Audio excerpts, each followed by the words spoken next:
Good morning, students. Now today I am going to explain about the method for the preparation of ether from alcohol. How alcohol is used to prepare ether.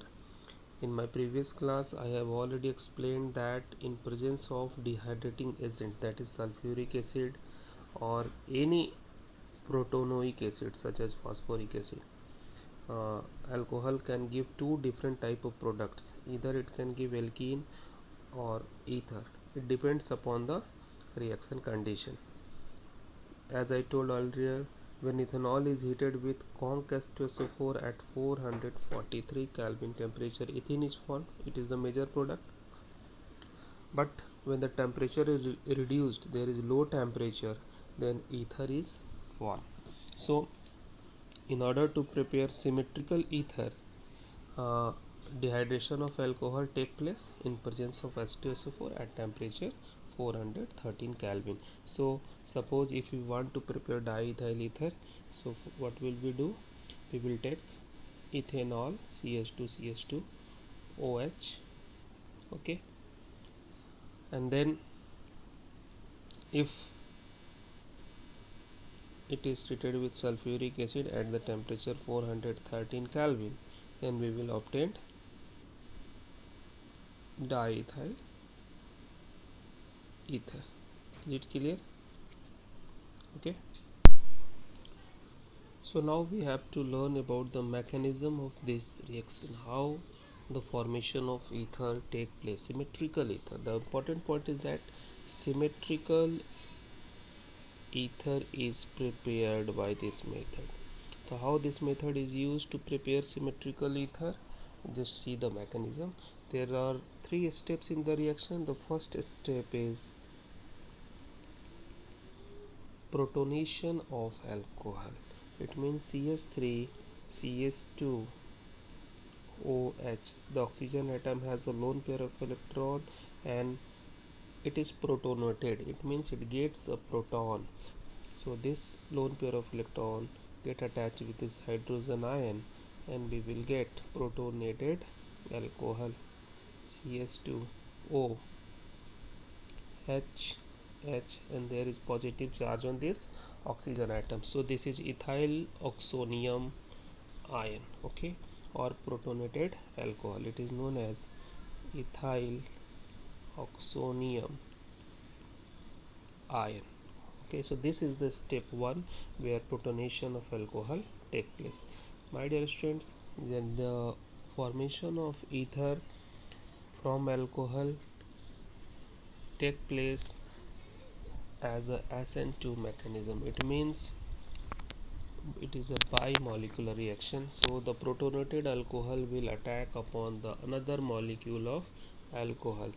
So second molecule, suppose in step 2, suppose this is the second molecule of ether, CH3 CH2 OH. This oxygen atom has lone pair of electron and this is your first step, protonated alcohol.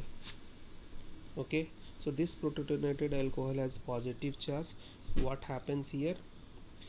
Here the electron between carbon and oxygen atom goes to this oxygen atom. So this carbon is becomes positively charged and the lone pair electron from the another alcohol molecule at oxygen atom will combine with this carbon. So what will we get? We get the product as CH3 CH2 oxygen, it combines with CH2 CH3 and there will be hydrogen atom. Okay, so this is protonated ethoxy ethoxyethane. You can say uh,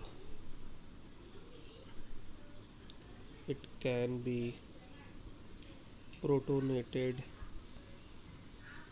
protonated ethoxyethane. Okay, so now in the last step there is deprotonation. So one proton atom will be lost by this protonated ethoxyethane. Step third will be loss of proton loss of proton. So the CH3, CH2, O, CH2, CH3, and there is hydrogen atom. So what will happen? It will lose electron here, and this hydrogen atom is removed as a proton, and we get CH3, CH2, O, CH2, CH3. This is diethyl ether. So by this way, in 3 steps, the mechanism is completed, and this is a very important mechanism asked in CBSE board examination. So what is the importance of this method? In this method, the nucleo it is a formation method for ether, and it is a nucleophilic bimolecular reaction. It involves the attack of alcohol molecule on a protonated alcohol. Step 2 में आप देखो, जो आपको alcohol molecule है वो आपको attack कर रहा है प्रोटोनेटेड अल्कोहल के ऊपर, तो यहाँ बाई मॉलिक्यूलर हो गया.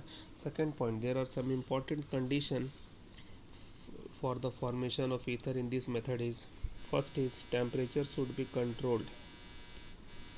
Temperature should controlled. If the temperature is not controlled, the formation of ether may be accompanied by the formation of some amount of alkene. That's why it is said that temperature of the reaction must be properly controlled. Second, we should use large amount of alcohol, because alcohol itself get protonated. Alcohol just act as a nucleophile, so same alcohol have to do both the work. It should be used in the large amount. And third is, alkyl group should be unhindered, because this is SN2 reaction mechanism.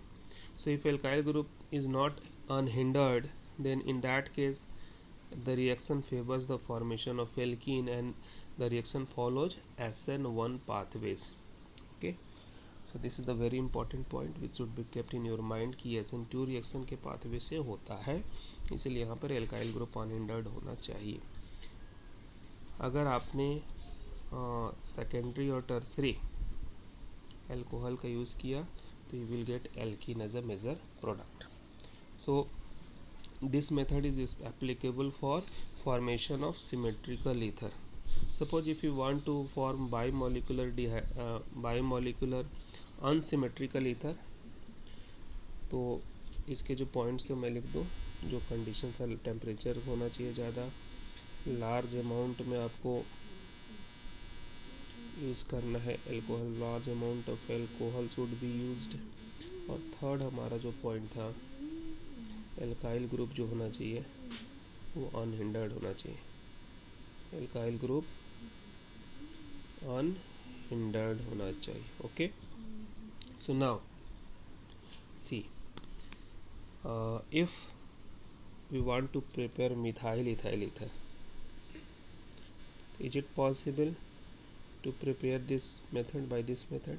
Actually, if you will apply this method to prepare methyl ethyl ether, then you will get mixtures, because it is a bimolecular dehydration. You will get a mixture of ether. आपको suppose करो आपने methanol ले लिया, आपने ethanol ले लिया, this question is also asked. तो उस कंडीशन में आपको डाई मिथाइल मीथर मिल सकता है, आपको डाई इथाइल ईथर ऑब्टेन हो सकता है, या आपको इथाइल मिथाइल मीथर भी मिलेगा. Since it is a mixture of ether, it is not possible to separate easily. So that's why we go for the next method for the formation of ether, that is the Williamson synthesis method.